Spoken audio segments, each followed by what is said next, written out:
Perseguição. O fogo que revela o caráter do fiel e dos apóstatas. No decurso da história da igreja, Deus sempre reservou para si uma semente de homens piedosos, que conservaram as sãs palavras de nosso Senhor Jesus Cristo e não temeram as ameaças. Perderam bens, família, pátria e sua própria vida, mas encontraram o consolo e a paz nas promessas do Evangelho. Homens dos quais o mundo não era digno. Sob o domínio do imperador Décio, o fiel remanescente fugiu para as áreas isoladas da terra. A oficialização do cristianismo.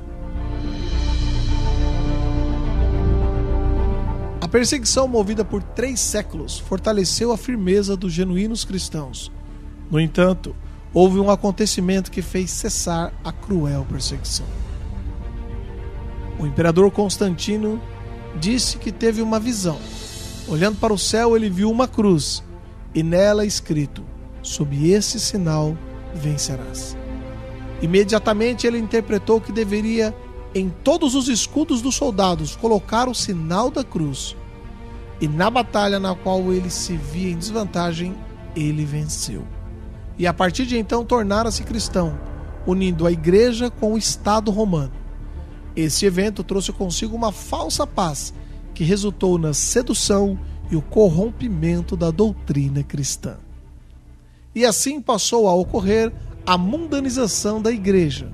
O santo deu lugar ao profano e o devoto ao libertino.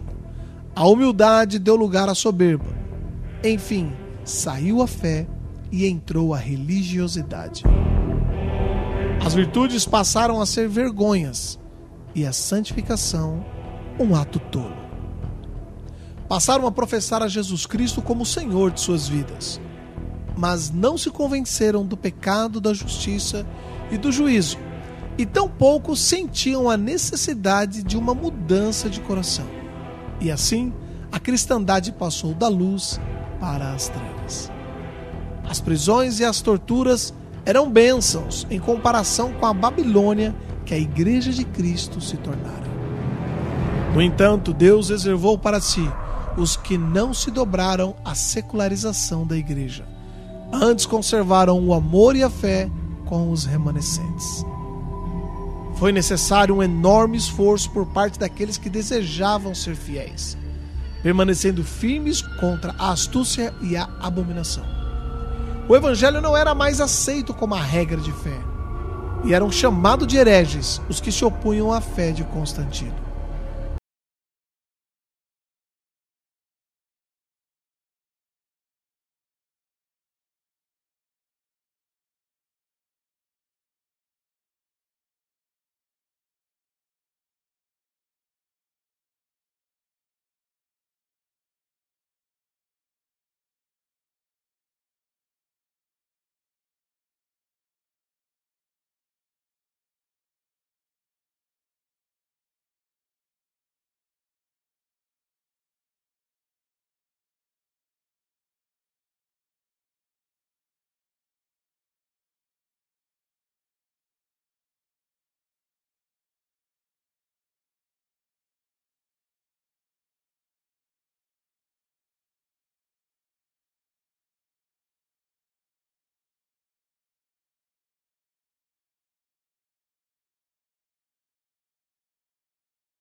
Entre as montanhas, viviam uma vida simples e saudável.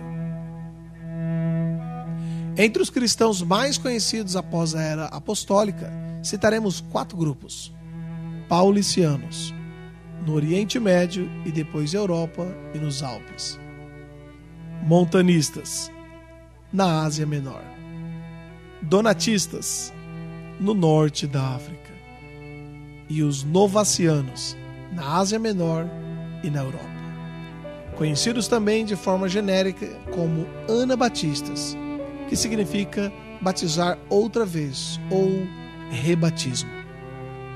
Esse movimento tem início cerca de 150 depois de Cristo, quando Montano e outros começaram a batizar outra vez aqueles que vinham das igrejas apóstatas.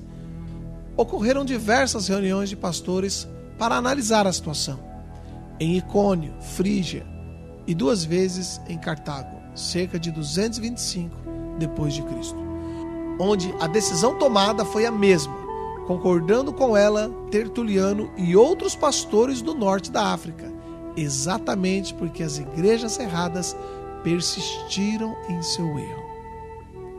Oficialmente, este apelido anabatista foi dado por Estevão, um bispo de Roma, no ano 253 depois de Cristo, que, movido por ambição, excomungou todos os bispos da Ásia e norte da África, que persistiram em batizar outra vez, aplicando-lhes também os termos anabatistas. Montanistas. Grupo iniciado por Montano, pastor na Frígia, atual Turquia, por volta do ano 150 depois de Cristo. Este grupo se espalhou pela Ásia, pela África do Norte e em Éfeso, na Grécia. Tertuliano, considerado por muitos o maior pai da igreja e maior defensor da doutrina da Trindade, tornou-se também um montanista.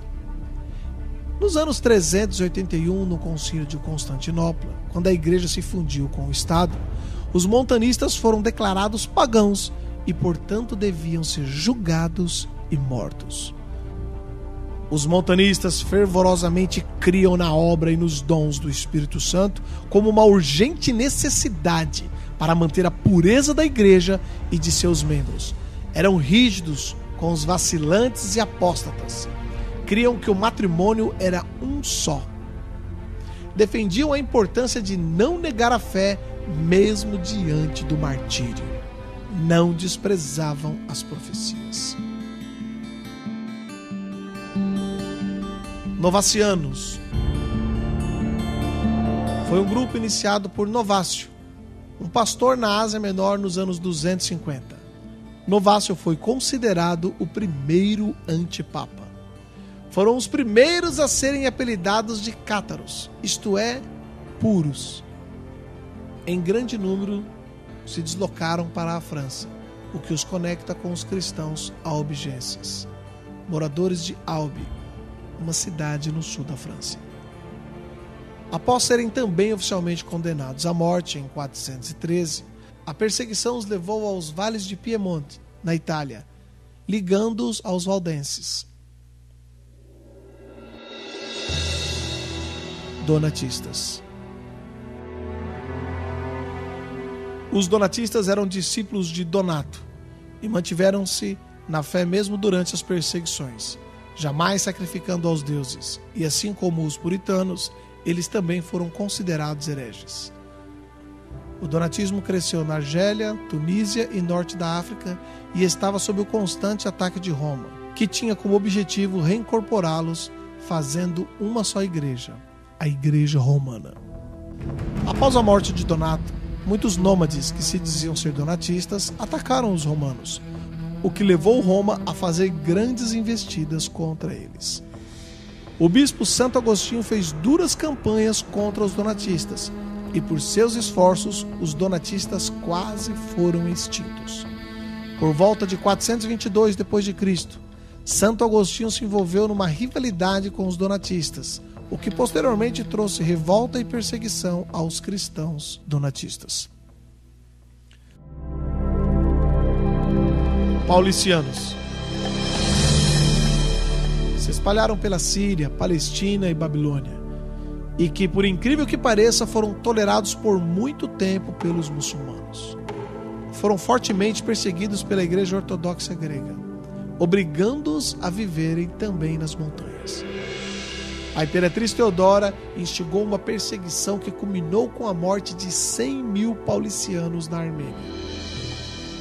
Por volta dos anos 1000, os paulicianos evangelizaram também a Bulgária, Bósnia, Sérvia e de lá a Itália, a França e a Alemanha, onde passaram também a serem conhecidos por cátaros, búlgaros e albigenses. Valdenses, também conhecidos como anabatistas. Pedro Valdo era um bem-sucedido comerciante e banqueiro de Lyon e foi impactado profundamente pelas palavras do Senhor Jesus em Mateus 19:21. Se quer ser perfeito, vai, vende tudo o que tem e dá-o aos pobres, e terás um tesouro no céu. E depois vem e segue-me. Em consequência, em 1173, ele deu boa parte da sua fortuna à sua esposa.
Relativa simplicidade.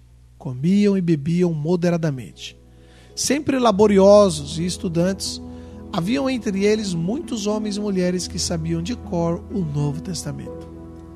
Significativo é um outro depoimento de Saccone, que foi por 17 anos um ativo pregador dos cátaros valdenses da Lombardia na Itália, mas que se vendeu a Roma, unindo-se à ordem dominicana e sendo nomeado pelo Papa o Inquisidor da Lombardia. Ele diz: entre todas as seitas, não há mais perniciosa do que os lionistas, isto é, os valdenses, por 3 razões. Primeira, porque é a mais antiga, remetendo-os aos tempos dos apóstolos. Segunda, é a mais difundida e dificilmente há um local onde ocultamente ela não exista, ainda que com poucos discípulos. Terceira, enquanto outras seitas causam pavor aos ouvintes, eles são admirados pelo fato de que eles levam vidas irrepreensíveis perante os homens e vivem o que pregam. Sua única falta é que blasfemam contra a igreja. Os valdenses foram tenazmente perseguidos pela igreja romana, assim como os albigenses. E a Santa Inquisição queimou, afogou, esfolou, torturou os valdenses. O Papa João XXII, em 1300, gastava cerca de 60% dos impostos por ele mesmo criados para financiar a guerra contra os anabatistas e contra os muçulmanos. Com o advento da reforma protestante de Lutero, os anabatistas não alcançaram a tão sonhada liberdade religiosa. Contudo, pensando que já tinham conseguido, saíram de seus esconderijos e foram para as cidades, onde se multiplicaram. 10% da cidade de Estrasburgo, na França, se tornou anabatista. Jacob Hutter organizou em menos de 10 anos 80 ou mais igrejas na Morávia, hoje República Tcheca. Hans Hut abriu centenas de igrejas no sul da Alemanha e também na Áustria. Surgiram novamente as grandes perseguições contra os protestantes. Isto provocou dispersão e o abandono do apelido anabatista. Então alguns pastores foram ao resgate dos dispersos. Daí surgiram os menonitas, discípulo de um desses pastores chamado de Menno Simon.